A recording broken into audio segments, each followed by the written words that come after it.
خدا کو نہیں چاہیے تیرے ماتھے پہ محراب، اے انسان بس اس کی مخلوق کا خیال کر۔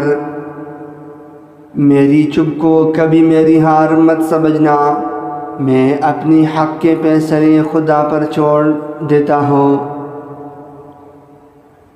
یا اللہ تیری شان بہت بلند ہے، اپنی عظمت کی واسطے سے میرے پیاروں کی زندگی خوشیوں سے بھر دے۔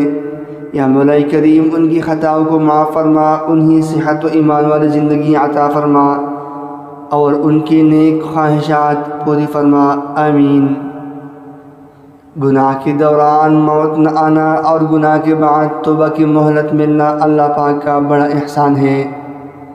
زندگی کی تلخیوں نے ایک ہی سبق سکھایا کہ رحمتی خداوندی سے نا امید مت ہونا۔ جس مرد اور عورت کو شہوت فتنے میں ڈالے اس کو چاہیے کہ فوراً نکاح کر لیں۔ مزید اچھی ویڈیو دیکھنے کے لیے چینل ضرور سبسکرائب کیجیے۔ Thanks for watching to all dear viewers.